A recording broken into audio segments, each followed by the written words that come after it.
Pada dunia muslim secara luas dan tindak lanjut dalam hubungannya dengan sistem pendidikan tingkat rendah dapat direncana dan dilaksanakan sesudah pola universitas itu telah disempurnakan. Tidaklah berguna untuk mengusahakan tindakan-tindakan jangka pendek dan pandangan dekat guru guna memberikan suatu pemecahan atas masalah besar ini. Pendahulu-pendahulu kita yang besar dan takut kepada Allah Subhanahu wa taala serta berpandangan cerdik dan cerdas mendalam dan memiliki kedalaman spiritual yang telah bekerja berabad-abad untuk membangun sistem-sistem pemikiran dan perbuatan yang baik sekali dengan pertolongan dan bimbingan Allah Subhanahu wa taala. Jika kita berharap untuk membangkitkan harapan yang sama, maka kita secara merendahkan diri haruslah meniru contoh mereka. Tentang Islamisasi kasus Kepulauan Melayu Indonesia. Kira-kira 10 tahun yang lalu, waktu menulis tentang historis dan kultural Islam atas dunia Melayu yang merevolusikan pandangan realitas dan eksistensi Melayu ke dalam suatu pandangan dunia Islam yang tegas, saya menunjuk pada proses yang mendatangkan fenomena ini sebagai Islamisasi yang komponen-komponen integralnya merupakan bagian dari dimensi-dimensi Islam. Saya lalu menulis buku Al-Atas Preliminary Statement of General bahwa datangnya Islam dilihat dari perspektif zaman modern, yaitu jika dilihat dari perspektif zaman kita sekarang, kalau kita dapat melihat ke belakang kepada efek-efek proses sejarah yang ternyata telah merubah kehidupan dan dunia manusia secara radikal dan meninjau sebab-sebab dan pengaruh-pengaruh khusus dan umum, adalah peristiwa yang paling penting dalam sejarah kepulauan itu. Dalam hubungan ini, saya juga meminta perhatian terhadap kemiripan-kemiripan yang ada perangan Islam yang dominan dalam mempengaruhi awal-awal zaman pertengahan Eropa seperti ditunjukkannya Primer Muhammad Charisme dan peran Islam dalam mengubah demikian dikatakan jiwa dan raga kedua-duanya dari masyarakat Melayu Indonesia. Sebagai bentuk proses sejarah dan kebudayaan, Islamisasi di kepulauan itu mengalami tiga tahap. Tahap pertama dari kira-kira 578, 805 sampai 1400, jurisprudis atau fikih memainkan peranan yang besar dalam menafsirkan hukum agama syariah dalam menarik orang-orang Melayu ke Islam. Pemelukkan Islam itu diakibatkan kekuatan iman dan tidak mesti dilakukan oleh suatu pengertian tentang implikasi rasional intelektual yang terbawa serta oleh perpindahan agama tersebut. Konsep fundamental yang dihubungkan dengan konsep Islam yang sentral tentang keesaan Tuhan, yaitu tauhid, masih kabur dalam pikiran orang-orang yang taubat itu. Konsep-konsep mereka yang lama tumpang tindih menguburkan dan membingungkan konsep-konsep yang baru. Tahap ini dengan baik dapat disebut sebagai tahap ketaubatan raga. Tahap 2, dari kira-kira 803 sampai 1700, kelanjutan dari proses yang diuraikan dalam tahap 1. Tetapi selama tahap ini peranan besar dalam menafsirkan hukum agama berjalan terus ke mistisisme dan metafisika filosofis dan unsur-unsur rasional yang intelektual lainnya seperti teologi rasional. Selama tahap ini, sufisme dan tulisan-tulisan para sufi serta tulisan-tulisan para ahli mutakallimun memainkan peranan dominan yang ditujukan pada ketaubatan roh. Konsep-konsep fundamental yang diperkenalkan sesuai dengan pandangan dunia Islam. Beberapa di antara mereka masih dimengerti dalam artinya yang kabur, yang mempengaruhi oleh pandangan dunia yang lama, diterangkan dan dijelaskan sehingga dimengerti dalam pandangan jernih dan setengah jernih. Kedua-duanya Tahap yang ketiga, dari kira-kira 1.100.920 sampai atau 1.700 dan seterusnya kelanjutan dari tahap 1 penyempurnaan dan tahap 2 yang sebagai besarnya adalah berhasil.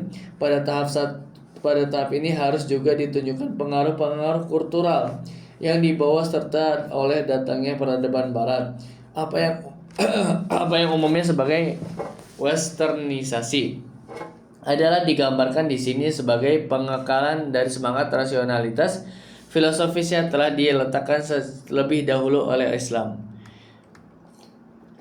Sebagai suatu latar belakang evaluasi dari perubahan besar dalam pandangan dunia rakyat ke kepulauan yang dibawa oleh datangnya Islam, penelitian dalam garis besar tentang keadaan filosofis dan religius di kepulauan itu belum datangnya Islam akan difokuskan ke arah perspektif yang relevan Hinduisme seperti yang dipraktikkan oleh rakyat kepulauan itu adalah suatu suprastruktur yang dipelihara oleh kelompok yang memerintah di atas suatu masyarakat yang netral.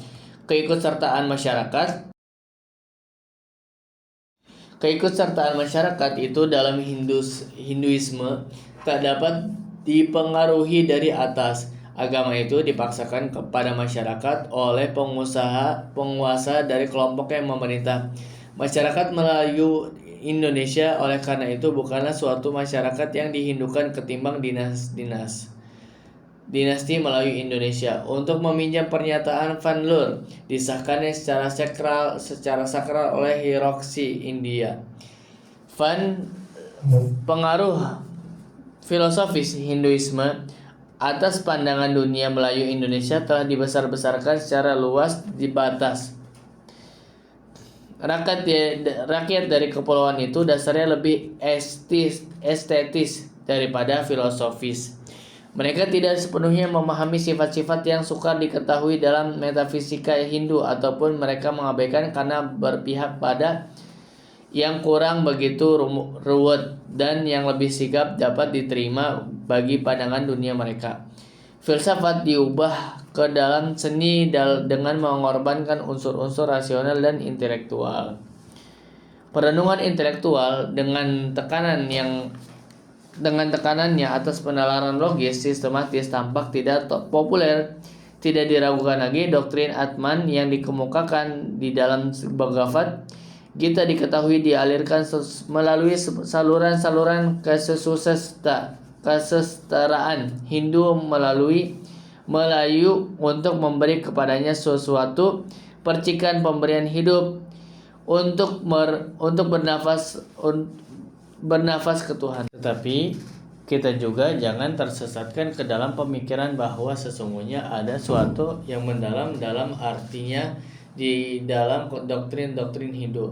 Doktrin Atman yang ditafsirkan sebagai Brahmana yang menyamakan dalam wujud perseorangan adalah cocok dengan pandangan dunia pribumi Hindu Melayu yang masih aman terpengaruh oleh animisme, kesetaraan Hindu Melayu terutama mitologis, dan disajikan dalam bentuk puitis kurang penjelasan dan tafsiran.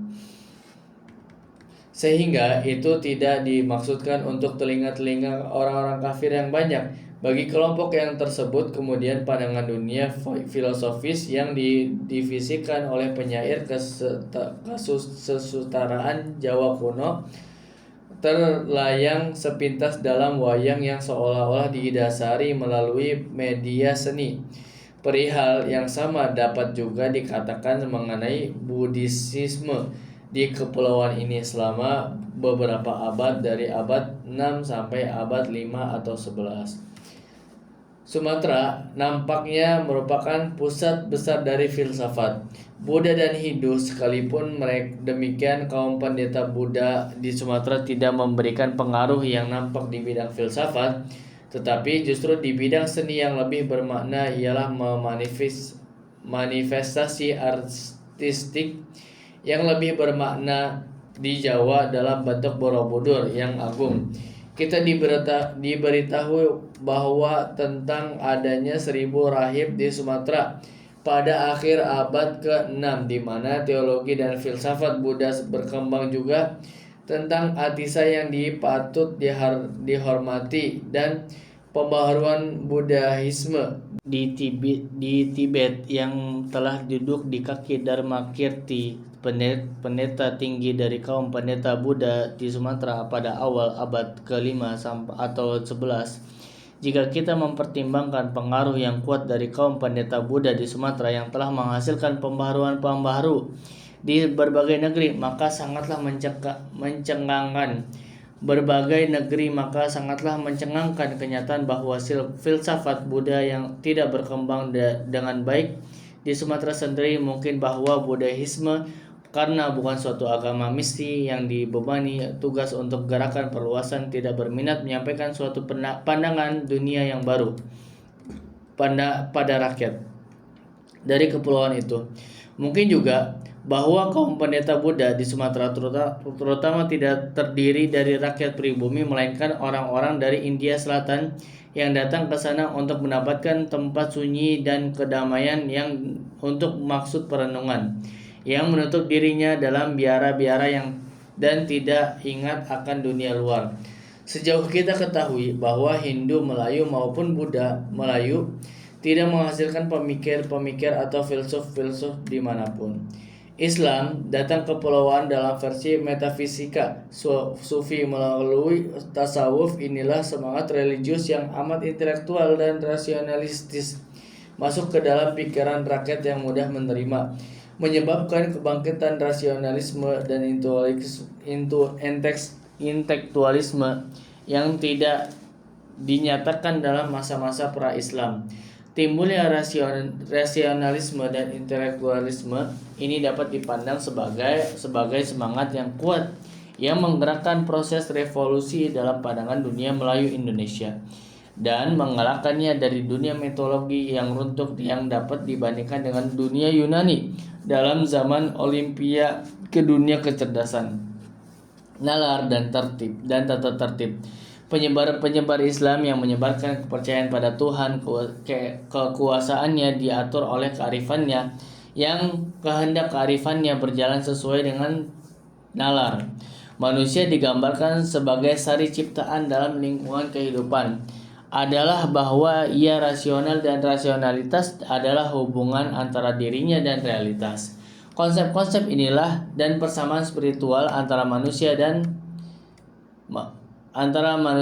manusia yang memberikan kepada manusia biasa rasa berharga dan kemuliaan pada masa-masa pra-Islam tidak diperolehnya. Hasil dari suatu studi semantik pendahuluan tentang istilah kebudayaan yang pokok berhubungan dengan konsep-konsep Tuhan, wujud, eksistensi, waktu, agama, manusia diri dan kehendak mengungkapkan perubahan-perubahan yang besar yang telah terjadi dalam pandangan dunia Melayu Indonesia yang disebabkan oleh unsur-unsur Islam, unsur-unsur animistis dalam pandangan dunia yang lama bersama dengan pengertian yang logis tentang alam semesta permanedian beserta semua implikasi-implikasinya telah didesak oleh unsur-unsur rasionalitas yang melibatkan alam semesta yang otomatis dan dinamis. Konsep tentang diri sekarang amat abstrak. Diri itu tidak melekat kepada tata tertib spatio-temporal, dan berikut ini mempengaruhi konsep-konsep tentang kehendak dan hubungannya dengan kebebasan dan moralitas. Konotasi-konotasi dalam konsep-konsep feodal yang lama digantikan dengan yang baru dan berbeda. Nilai-nilai kebudayaan baru menggantikan yang lama.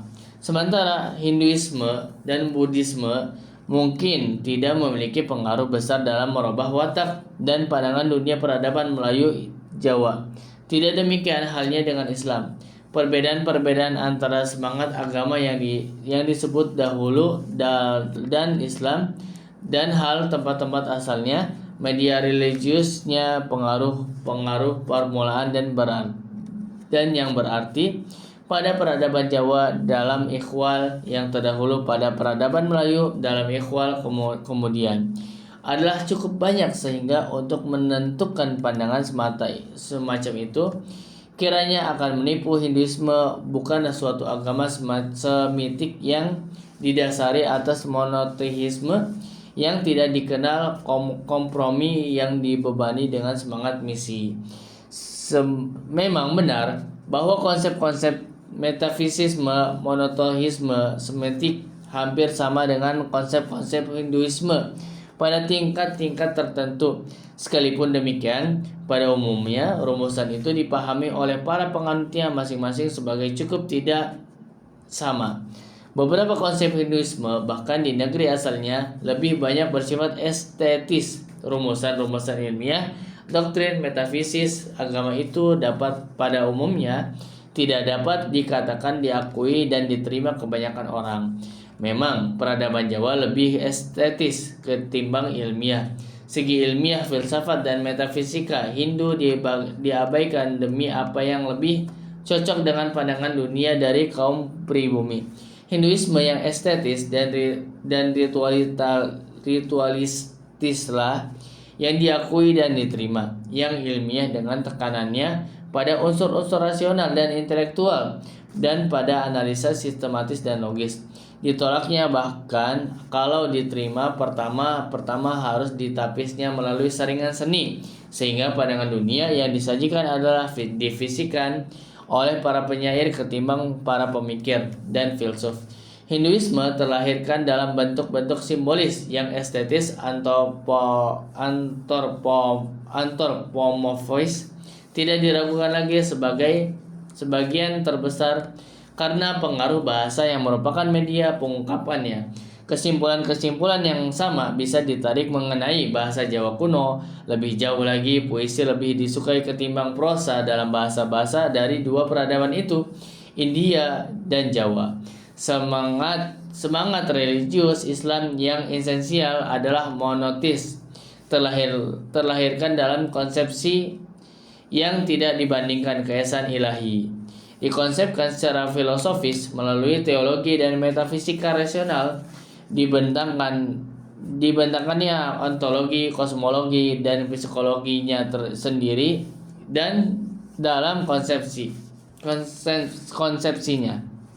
kesatuan wujud atau wahdatul wujud, ontologi, kosmologi, psikologi ini tidaklah harus disamakan semata-mata dengan dari Neoplatonisme dan Hinduisme versi Vedanta, karena mempunyai landasan Al-Quran yang tiada bandingan. Keunikannya telah membekas pada tiap-tiap segi kehidupan Muslim. Quran tiba bersama Islam di Kepulauan Melayu Indonesia. Tiada terjadi peristiwa yang dapat terbandingkan yang terjadi pada masa-masa pra-Islam untuk menyimak impak yang berpengaruh Quran, karena tiada kitab suci nampak pernah ada di waktu lampau. Konsep Qurani tentang kemanusiaan sebagai binatang rasional yang berkesanggupan dengan sarana pengertian nalar atau kecerdasannya, yaitu akal, dan yang menghargai tanda-tanda ayat yang menunjukkan kepada Allah, dijadikan lebih makna berhubung dengan perkembangan di kemudian hari dari bahasa Melayu dengan meletakkan tekanan atas rasional atau natik sebagai kemampuan untuk berkata-kata. Tekanan atas fakultas percakapan sekarang bukannya hanya kemampuan untuk bercakap-cakap yang ditekankan sebagai rasionalitas pada manusia, tetapi yang lebih berarti adalah kemampuan berkata-kata dengan jelas untuk memakai lambang-lambang dan tanda-tanda yang betul, dan tidak berarti ganda dalam menafsirkan pengalaman kenyataan. Memang barangkali tidak ada kitab suci lainnya yang telah demikian menekankan pentingnya dan uniknya bahasa kepada manusia. Quran tersendiri menyatakan kejelasan mubin sebagai salah satu dari sifat-sifatnya baik yang paling penting. Telah terpilihnya bahasa Arab menjadi bahasa karena kecenderungan ilmiah yang berpautan ke arah kejelasan di dalam struktur bahasa Arab. Bahasa Arab pra-Islam bukan suatu bahasa yang religius estetis, yang perbendaharaan kata-katanya umum, diperkaya atau dibebani sebagaimana keadaannya oleh perbendaharaan kata-kata mitologi, mistis, metafisis, dan filosofis yang ruwet dan tak terelakkan, membingungkan, adalah secara komparatif, murni, dan sederhana sejauh berkepentingan dengan maksud Islam. Dalam hubungannya dengan bahasa-bahasa Graco-Romawi dan Irano-Persi yang menguasai kawasan-kawasan tetangganya. Yang lebih disukai adalah prosa daripada puisi, dan bahkan kalau puisi kemudian digunakan dalam topik-topik agama dan metafisika, kesangat bagusannya tidak dipandang hanya dari segi pandangan ilmu persajakan, tetapi yang lebih penting dari pertunjukan arti tafsiran dan keterangan yang diperoleh melalui syarah dari akar kata membuka untuk menafsirkan arti sesungguhnya. Suatu ilmu persajakan Islam keseluruhannya dikembangkan dari Al-Quran, dan ini juga merupakan otoritas tunggal atas bahasa Arab dan tata bahasanya. Bahasa Arab adalah bahasa Islam dan tidak ada bahasa dari rakyat muslim manapun, baik yang telah mencapai tingkat tinggi dalam peradaban ataupun yang tidak terpengaruhi olehnya. Quran juga meresmikan di antara bangsa-bangsa Arab sendiri tradisi suatu bahasa tertulis, dan dimanapun tradisi lisan adalah tradisi rakyat. Maka karena pengaruh Quran yang telah mengakibatkan ketaubatan kepada Islam, telah membawa peralihan ke suatu tradisi kesetaraan tertulis. Semua rakyat muslim mengangkat menerima naskah bahasa Arab dengan menciptakan di mana perlu huruf-huruf baru untuk menggambarkan kekhususan fenomenik yang tidak terdapat dalam bahasa Arab, tetapi masih mendasarkan huruf-huruf semacam itu atas naskah bahasa Arab. Kebudayaan Islam yang berlawanan dengan Hinduisme dan Buddhisme adalah suatu kebudayaan ilmiah dan kesusastraan.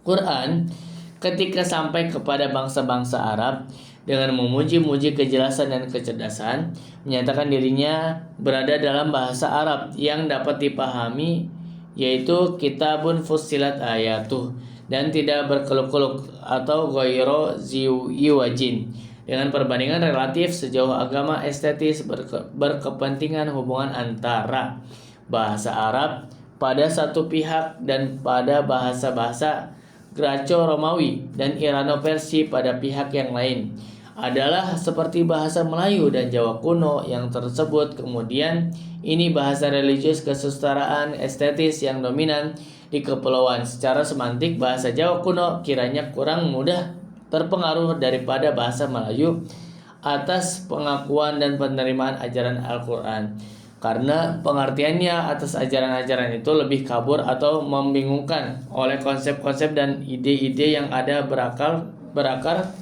pada perbendaharaan kata-katanya yang religius estetis. Bahasa Melayu mengalami perubahan-perubahan revolusioner.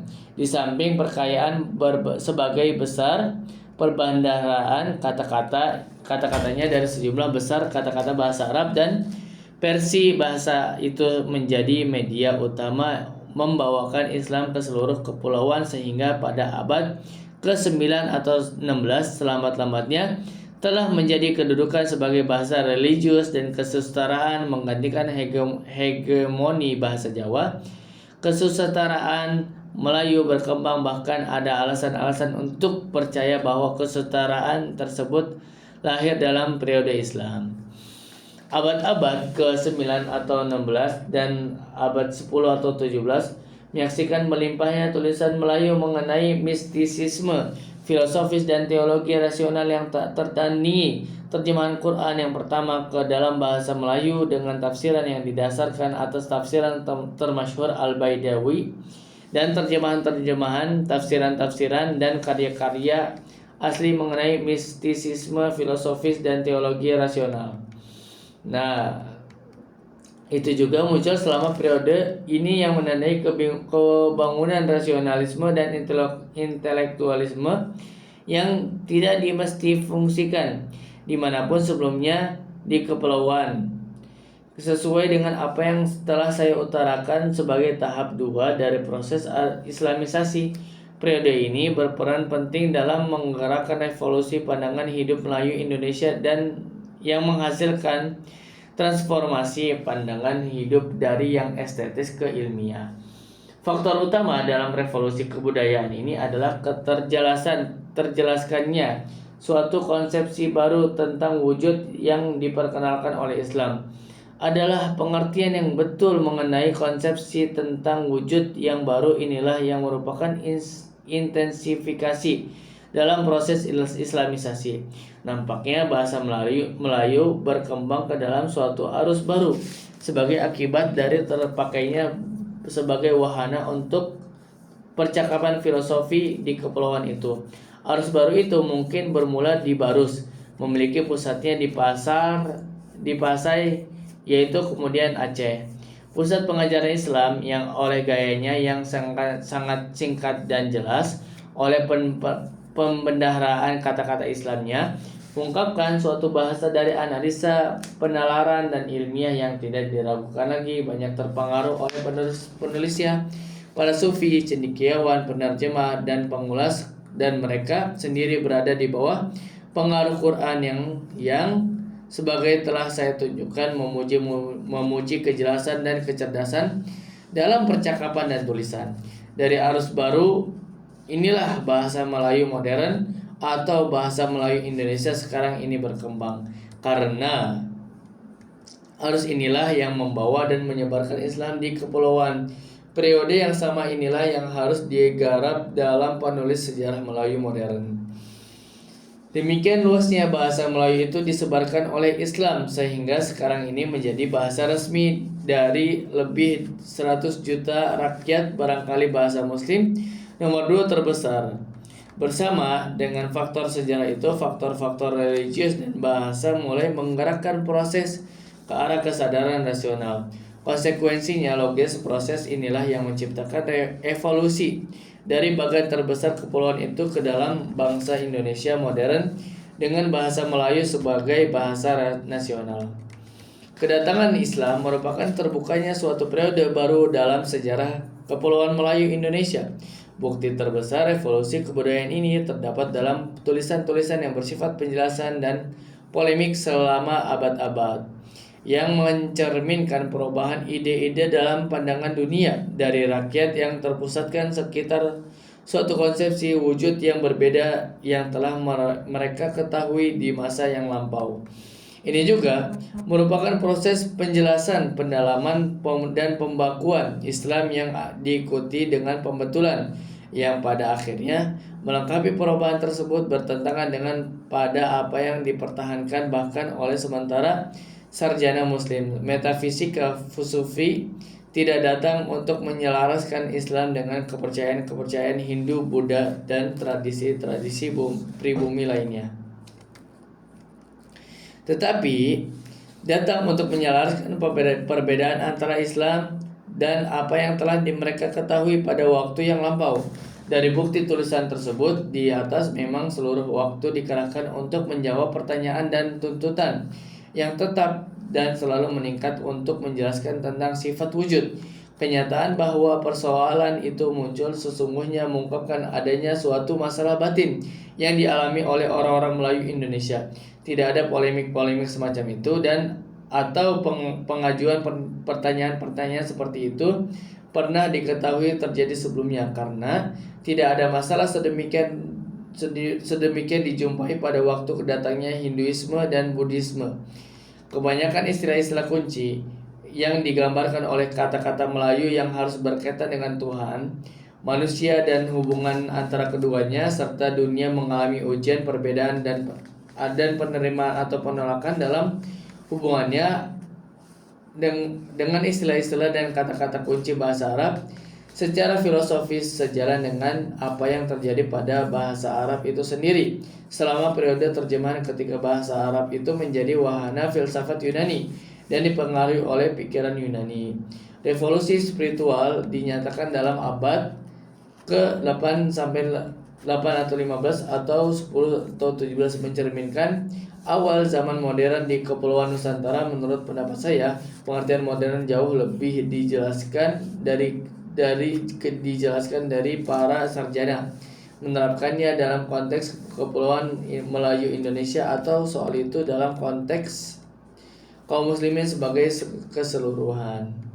Agama dalam kebudayaan barat dibawakan melalui media seni, teologi rasional dan perenungan-perenungan filosofis mengenai Tuhan dimulai kemudian setelah perkenalan yang lebih baik dengan filsafat Yunani, menjadi kemungkinan melalui hubungan berarti yang paradoksal dengan Islam. Bahkan kemudian agama tetap tinggal dalam pelukan seni dengan erat seperti sekarang.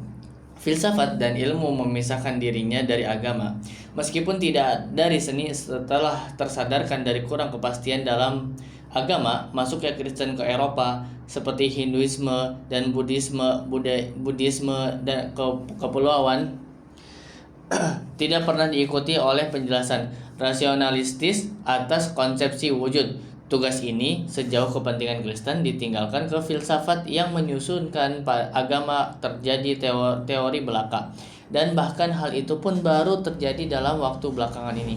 Memang dapat dikatakan barangkali tanpa membesar-besarkan bahwa sifat masalah itu juga yang terletak pada dasar yang paling dalam dari kebudayaan barat, mempunyai akar-akarnya pada kekecewaan-kekecewaan, pada polemik-polemik dan perselisihan-perselisihan teologis krisis terdahulu, yang lalu menimbulkan bermacam-macam perkembangan dalam filsafat, ilmu humanisme, dan apa yang dipandang sekarang sebagai modern.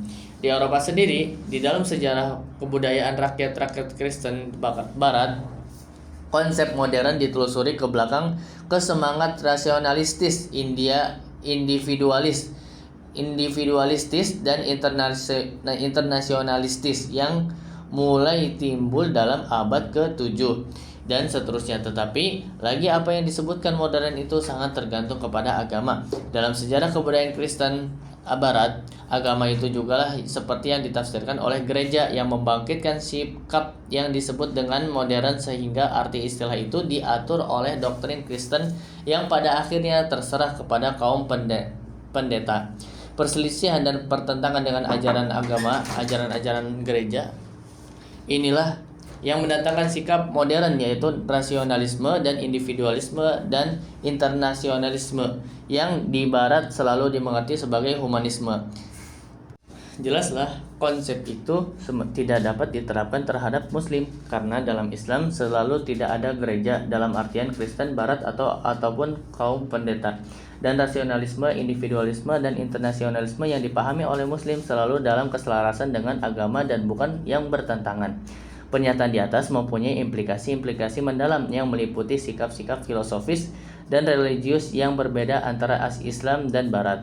Beberapa implikasi yang mendalam yang meliputi sikap-sikap filosofis dan religius yang berbeda antara Islam dan Barat dipaparkan dalam buku sekarang ini dengan menunjukkan kepada tahap ketiga dari proses Islamisasi yang dikutip di atas, di mana saya menyatakan bahwa apa yang umumnya dikenal sebagai westernisasi adalah digambarkan di sini sebagai pengekalan dari semangat rasionalistis dan individualistis dan internasionalistis yang dasar-dasarnya telah diletakkan lebih dahulu oleh Islam. Saya katakan bahwa di Kepulauan Nusantara datangnya imperialisme Barat juga, dan juga pemaksaan kebudayaan Barat yang mulai dalam abad ke-10 tampaknya memang setelah memutuskan dan memundurkan proses-proses Islamisasi. Sebelum periode ini ada kekuatan-kekuatan lain yang beroperasi dalam dunia Islam sebagai suatu keseluruhannya, seperti pertentangan politik internal dan kemunduran. Kekuatan politis dan ekonomis lebih jauh lagi, kemajuan dalam bidang ilmu-ilmu teknologi di Eropa bersama dengan kurangnya kemajuan seperti itu di dunia Islam telah sangat melemahkan dunia Islam ini.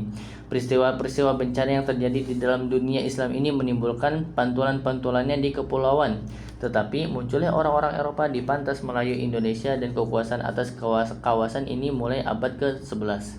Kekuatan hingga abad sekarang setelah meninggalkan akibat-akibat bagi kaum muslimin. Di bagian-bagian tertentu kepulauan ini pengaruh barat telah menghidupkan kembali tata tertib feodal. Dalam zaman modern ini kita menyaksikan hidupnya kembali kecenderungan feodal, adat istiadat lama, tradisi keraton dan sebagainya, sarjana-sarjana barat yang bersangkutan dengan sejarah Melayu Indonesia telah melalaikan dan mengecilkan kepentingan studi tentang Islam dan peranannya di kepulauan.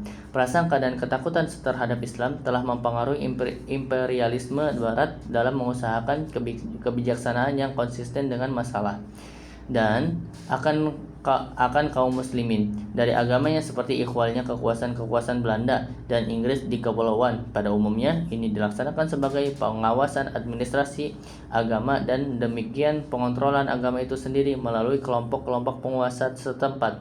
Begitu pula sistem pendidikan telah mengabaikan pengajaran Islam. Namun, sebaliknya, datangnya Barat dilihat dari perspektif suatu gejala kebudayaan dan bukannya fenomena imperialistis. Dapat dipandang sebagai suatu kelanjutan proses Islamisasi, dapat dipandang setelah mengekalkan semangat rasionalistis yang landasan-landasan filosofisnya telah diletakkan oleh Islam lama sebelumnya. Adalah kalau dilihat dalam perspektif inilah, maka untuk memakai keterangan yang penuh isi, Islam telah mempersiapkan kepulauan itu untuk dunia modern yang akan datang. Sebelumnya, buku ini saya telah mendefinisikan Islamisasi sebagai pembebasan manusia pertama-tama dari tradisi magis, mitologis, animistis, nasional, kultural, dan kemudian dari pengendalian sekuler atas nalar dan bahasanya. Manusia Islam ialah yang nalarnya dan bahasanya tidak lagi dikendalikan oleh ilmu gaib, mitologi, animisme, tahayul, tradisi nasional dan kulturalnya, serta sekularisme. Apa yang saya maksudkan ketika menunjuk kepada westernisasi dilihat semata-mata dari perspektif suatu gejala kebudayaan sebagai suatu kelanjutan proses Islamisasi. Sebenarnya, melihat kepada akibat umum yang disebabkan oleh westernisasi dalam merontokkan pandangan dunia magis dari orang-orang Melayu Indonesia, Islam telah membuat proses perontakan itu dan westernisasi melanjutkan proses tersebut yang belum seluruhnya terlaksana. Sebaliknya, westernisasi menghidupkan kembali tradisi-tradisi nasional dan kebudayaan non-muslim dan menentukan arah pendidikan, administrasi, dan politik menuju perkembangan sekuler. Hanya pengekalan semangat rasionalistis yang dasar filosofisnya telah diletakkan oleh Islam lama sebelumnya. Itulah yang dapat dipandang sebagai suatu kelanjutan proses Islamisasi. Tetapi semangat rasionalistis yang telah dimulai oleh Islam, jika dibiarkan berlangsung sepanjang jalur yang sudah diibaratkan sekarang, tanpa diragukan akan disimpangkan dalam pandangannya ke arah tujuan-tujuan sekuler. Tetapi proses Islamisasi masih berjalan terus, dan pengertian Islam telah mempersiapkan kepulauan itu untuk dunia modern yang akan datang. Dengan jelas dimaksudkan bukan untuk menunjuk kepada dunia yang disekulerkan, melainkan dunia yang diislamkan. Suatu dunia yang diislamkan yang sesungguhnya adalah suatu dunia yang tersandarkan atau terbebaskan pertama-tama dari tradisi magis, mitologis, animistis, nasional, dan kulturalnya, dan kemudian dari arti sekulernya, suatu dunia di mana kekuasaan dan otoritas politis selain daripada yang dari Allah dan nabinya serta dari mereka yang mengikuti nabinya telah dibuang kesuciannya. Suatu dunia di mana semua nilai-nilai selain daripada nilai-nilai Islam dan kebenaran seperti yang sebagiannya dijumpai dalam agama-agama dunia yang besar dan kebaikan pada manusia dan masyarakat yang menurut Islam telah dibersihkan. Suatu dunia yang mananya telah dilihat, diketahui, dialami dan dibuat sadar pada masa Nabi Muhammad SAW beserta para sahabat-sahabatnya beliau radhiyallahu anhu. Wallahu a'lamu bishawab.